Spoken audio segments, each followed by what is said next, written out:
మన చుట్టూ కనిపించే కొన్ని సాధారణ దృశ్యాలు మనల్ని ఎంత లోతుగా ఆలోచింపజేస్తాయో ఎప్పుడైనా గమనించారా? అవును. రోడ్డు మీద నెమ్మదిగా నడుస్తున్న ఒక వృద్ధుణ్ణి చూడటం లాంటివి. సరిగ్గా. అవి కేవలం దృశ్యాలు కాదు, మన జీవితాన్ని మార్చగల శక్తివంతమైన హెచ్చరికలు. అతీంద్రియ శక్తులేం కావు, కానీ అంతకంటే శక్తివంతమైనవి. ఈరోజు మనం అంగుత్తర నికాయలోని ఒక అద్భుతమైన కథ గురించి లోతుగా చర్చిద్దాం. దీని పేరు యమరాజు యొక్క ముగ్గురు దైవిక దూతలు.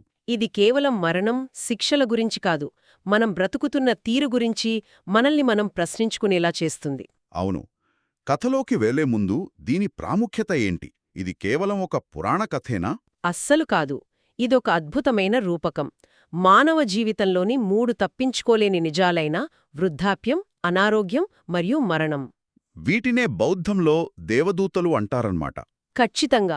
అంటే ఇవి మన అంతరాత్మను మేల్కొల్పడానికి ప్రకృతి పంపిన సంకేతాలు. ఈ దూతలు మనకు ఏమి నేర్పుతున్నాయో, వాటిని పట్టించుకోకపోతే ఏమవుతుందో చూద్దాం. సరే, ఇక కథను ప్రారంభిద్దాం.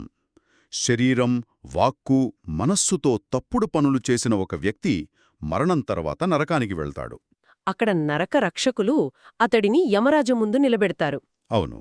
వాళ్ళు యమరాజుతో ఇలా అంటారు: మహారాజా, ఈ వ్యక్తి తల్లిదండ్రులను, భిక్షువులను, బ్రాహ్మణులను, కుటుంబ పెద్దలను గౌరవించలేదు. ఇతనికి తగిన శిక్ష విధించండి. ఇక్కడ ఒక ముఖ్యమైన విషయం గమనించాలి. తప్పుడు పనులు అంటే కేవలం పెద్ద పెద్ద నేరాలు కాదు. అంటే హత్యలు, దొంగతనాలు లాంటివి కాదా? అవి కూడా. కాని వాటన్నిటికీ మూల కారణం ఒకటే అని కథ చెబుతోంది. అదే నిర్లక్ష్యం. నిర్లక్ష్యం. అవును. జీవితం మనకు హెచ్చరికలిస్తున్నా పట్టించుకోకపోవడం. అందుకే యమరాజు పాత్ర ఒక న్యాయమూర్తిలా కాకుండా ఒక మార్గదర్శకుడిలా ఉంటుందంటారా? సరిగ్గా ఆ వ్యక్తి తన జీవితాన్ని తానే సమీక్షించుకునేలా చేసే ఒక గైడ్లాగా. ఆ సంభాషణే ఈ కథకు ప్రాణం కదా. యమరాజు ఆ వ్యక్తిని అడిగిన మొదటి ప్రశ్న ఆ మొదటి దైవిక దూత గురించి. అవును. మిత్రమా, నీవు మానవలోకంలో మొదటి దైవిక దూతని ఎప్పుడూ చూడలేదా అని అడుగుతారు. దానికి ఆ వ్యక్తి సమాధానం, లేదు ప్రభూ, నేను చూడలేదు. అతనికి నిజంగా కనపడలేదా, లేక అతను గమనించలేదా? అదే అసలు పాయింట్. అప్పుడు యమరాజు చాలా స్పష్టంగా వర్ణిస్తారు. అవును, ఆ వర్ణన చాలా శక్తివంతమైనది. 80, 90 లేదా 100 ఏళ్ల వయసుగల, వంగిపోయి కర్ర సహాయంతో వణుకుతూ నడుస్తున్నా, పళ్ళు ఊడిపోయి బట్టతల వచ్చి చర్మంపై ముడతలు పడిన స్త్రీని లేదా పురుషుడిని నీవెప్పుడూ చూడలేదా? కేవలం ముసలివాళ్లు అని కాకుండా వృద్ధాప్యం యొక్క ప్రతి లక్షణాన్ని కళ్లకు కట్టినట్లు చూపిస్తున్నారు. అప్పుడు ఆ వ్యక్తి ఒప్పుకుంటాడు. అవును, చూశాను ప్రభూ అంటాడు. ఇప్పుడు యమరాజు అడిగే తరువాతి ప్రశ్న చాలా కీలకం. అవును, ఆయన కేవలం చూసావా అని అడగట్లేదు, చూసినప్పుడు నీకేమనిపించింది అని అడుగుతున్నారు. ఎలా? ఆయన ఇలా అంటారు, తెలివైన, పరిణతి చెందిన వ్యక్తిగా నీకు నేను కూడా వృద్ధాప్యానికి గురవుతాను, దాని నుండి తప్పించుకోలేను, కాబట్టి నేను మంచి పనులు చెయ్యాలి అని ఎప్పుడూ అనిపించలేదా? అంటే చూడటం వేరు, గమనించటం వేరు, మనస్సులోకి తీసుకోవడం వేరు. ఖచ్చితంగా. అదే పమాదా అంటే. నిర్లక్ష్యం. సమాచారం మెదడులోకి వెళ్తుంది, కాని అది జ్ఞానంగా మారదు. ఒక రకంగా డేటా ఉంది గాని ఇన్సైట్ లేదన్నమాట. సరిగ్గా అదే. ఆ దృశ్యాన్ని చూసినప్పుడు అది నీకు కూడా జరగబోయేదే అని ఎందుకు గ్రహించలేదు అని యమరాజు నిలదీస్తున్నారు. దానికా వ్యక్తి సమాధానం చాలా సూటిగా, నిజాయితీగా ఉంటుంది. ఏమంటాడు? లేదు ప్రభూ, నాకు అలా అనిపించలేదు. నేను నిర్లక్ష్యంగా ఉన్నాను. తన తప్పును ఒప్పుకుంటున్నాడు. అవును. సరే, ఇప్పుడు రెండవ దూత. వృద్ధాప్యమనేది దూరం నుండి చూసే విషయం కాబట్టి నిర్లక్ష్యం చేశాడనుకుందాం. కాని ఈ రెండవ హెచ్చరిక ఇంకాస్త వ్యక్తిగతమైంది. అవును, ఇది మరింత తీవ్రమైన హెచ్చరిక. యమరాజు మళ్లీ అడుగుతారు, మిత్రమా, నీవు రెండవ దైవిక దూతను ఎప్పుడూ చూడలేదా అని. మళ్ళీ అదే సమాధానం, లేదు ప్రభూ అంటాడు. అప్పుడు యమరాజు, నీవు ఎప్పుడైనా అనారోగ్యంతో, తీవ్రమైన నొప్పితో బాధపడుతూ తన మలమూత్రాలలోనే పడి ఉన్న, ఇతరుల సహాయం లేకుండా లేవలేని వ్యక్తిని చూడలేదా అని ప్రశ్నిస్తారు. ఈ వర్ణన వింటుంటేనే ఒళ్ళు జలధరిస్తుంది. ఇది కేవలం జ్వరం రావడం లాంటిది కాదు, పూర్తి నిస్సహాయ స్థితి. అవును. దానికి ఆ వ్యక్తి మళ్ళీ చూశాను ప్రభూ అని ఒప్పుకుంటాడు. యమరాజు మళ్ళీ అదే ప్రశ్న అడుగుతారు కదా. అదే ప్రశ్న, కాని ఈసారి దాని బరువు ఇంకా ఎక్కువ. మరి ఆ నిస్సహాయ స్థితిలో ఉన్న వ్యక్తిని చూసినప్పుడు నేను కూడా అనారోగ్యానికి గురవుతాను, తప్పించుకోలేను, కాబట్టి నేను మంచి పనులు చెయ్యాలి అని నీకెందుకు అనిపించలేదు? ఆ వ్యక్తి ఇచ్చే సమాధానంలో మళ్ళీ మార్పుండదు. నేను నిర్లక్ష్యంగా ఉన్నాను. రెండుసార్లు అదే సమాధానం.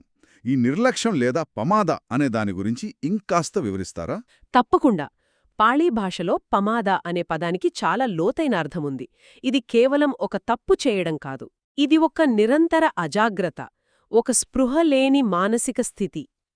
చూస్తున్నా గమనించుకపోవటం, వింటున్నా అర్థం చేసుకోకపోవటం. మన చుట్టూ జీవితం ఎన్నో సంకేతాలిస్తుంది, కాని మనం పమాద స్థితిలో ఉంటే వాటిని గ్రహించలేము.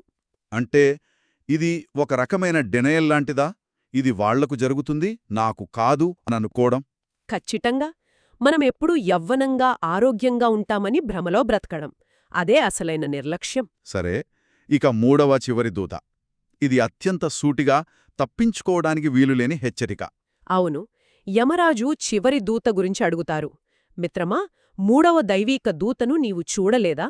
ఎప్పటిలాగే లేదు ప్రభూ. అప్పుడు యమరాజు 1, 2 లేదా 3 రోజుల క్రితం చనిపోయి, ఉబ్బిపోయి, రంగుమారి, కుళ్ళిపోతున్న శవాన్ని నీవు చూడలేదా అని సూటిగా అడుగుతారు. ఈసారి కూడా ఆ వ్యక్తి చూశాను ప్రభూ అని ఒప్పుకుంటాడు.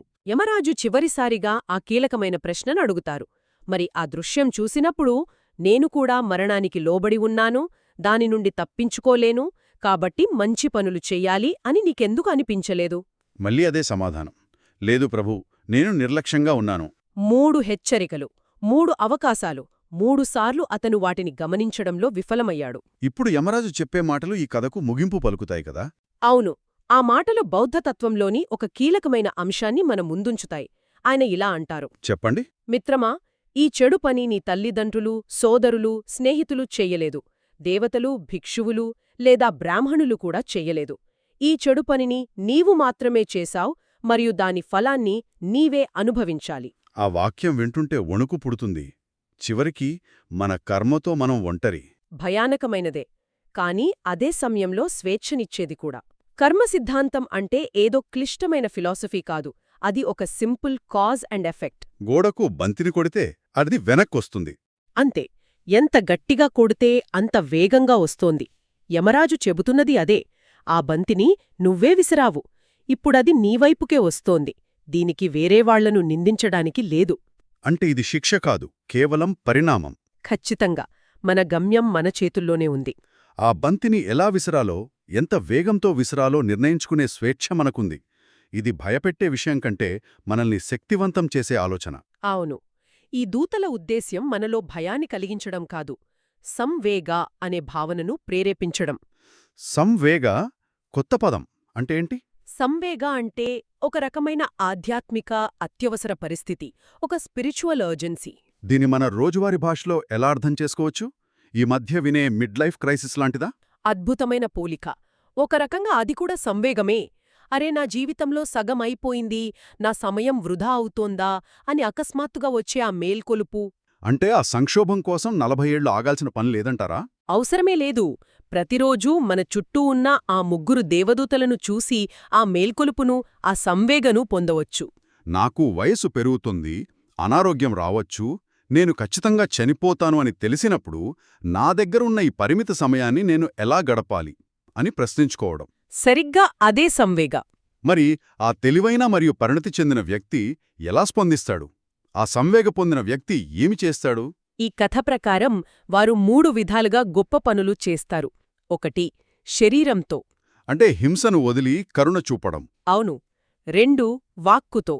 అంటే అబద్ధాలు, కఠినమైన మాటలు మాని సత్యం మరియు దయతో మాట్లాడటం. ఇక మూడవది మనసుతో. అవును, దురాశ, ద్వేషం వంటి వాటిని వదిలి జ్ఞానాన్ని, అవగాహనను పెంపొందించుకోవడం. ఇది వింటుంటే బౌద్ధమనేది కేవలం ఒక మతపరమైన నమ్మకాల వ్యవస్థ కాదు, అదొక ఆచరణాత్మక జీవన విధానం అని స్పష్టమవుతోంది. నిస్సందేహంగా. అందుకే బౌద్ధం మతం కాదు, అదొక జీవన విధానమని తరచుగా అంటారు. ఇది మనం ఏదో ఒక దేవుణ్ణి పూజించడం గురించి చెప్పడం లేదు. మన దైనందిన జీవితంలో మనం ఎలా ప్రవర్తించాలో మార్గనిర్దేశం చేస్తుంది. అవును. ఆ 3 దేవదూతలు మనకు ప్రతిరోజూ కనిపించే గురువులు. మనం చెయ్యాల్సిందల్లా కళ్ళు తెరిచి చూడటమే. ఈ కథ యొక్క కొన్ని ఇతర వర్షన్లల్లో 5 దూతలుంటారని కూడా అంటారు కదా. మధ్యమ నికాయలోని దేవదూత సుత్తలో. అవును, ఆ వెర్షన్ ఈ ఆలోచనకు మరింత లోతునిస్తుంది.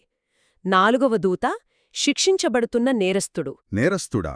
అవును, చెడు పనుల యొక్క తక్షణ, ఈ లోకంలోనే కలిగే పరిణామాలను గుర్తుచేయడానికి. కర్మఫలం మరణం తర్వాతే కాదు, ఇక్కడే మొదలవుతుందని హెచ్చరించడానికి. ఆసక్తికరంగా ఉంది. మరి 5వ దూత? 5వ దూత ఒక నవజాత శిశువు. పుట్టిన వెంటనే ఏడుస్తూ, పూర్తిగా నిస్సహాయంగా ఉన్న పసికందు. పసికందు ఎలా దూతవుతాడు? ఇది జీవితం యొక్క ఆరంభం కూడా దుఃఖంతోనే ముడిపడి ఉందని, మనం మళ్లీ ఈ జనన మరణ చక్రంలో చిక్కుకున్నామని గుర్తుచేస్తుంది. అంటే ఒకటి జీవితం యొక్క అనివార్యమైన ముగింపును చూపిస్తే, మరొకటి ఆరంభంలోనే ఉన్న దుఃఖాన్ని చూపిస్తోంది. అవును, ఈ అబురు దూతలు కలసి జీవితం యొక్క పూర్తి చిత్రాన్ని మన ముందుంచుతున్నాయి. ఈ చర్చ మొత్తం విన్న తరువాత నాకు ఒక విషయం స్పష్టమవుతోంది. చెప్పండి. ఈ దూతలు ఎక్కడో లేరు, మన చుట్టూనే ఉన్నారు. చివరిగా ఒక ఆలోచనతో ముగిద్దాం. ఈ కథ ప్రకారం ఈ దైవిక దూతలు ఎల్లప్పుడూ మన మధ్యనే ఉన్నారు. మనం రోజూ వార్తలలో మన చుట్టుపక్కల వృద్ధులను, రోగులను చూస్తాము, మరణ వార్తలు వింటాము. అవును, ఇది నిజం. కాబట్టి అసలు ప్రశ్న మనం వారిని చూస్తామా లేదా అని కాదు. అసలు ప్రశ్న మనం మన స్వంత జీవితంలో వారిని ఎప్పుడు నిజంగా గమనించడానికి సిద్ధపడతాం. ఆ సందేశాన్ని ఎప్పుడు స్వీకరించి మన నిర్లక్ష్యాన్ని వీడి మేల్కొంటాం. సరిగ్గా ఆ ప్రశ్నతోనే శ్రోతలను వదిలేద్దాం.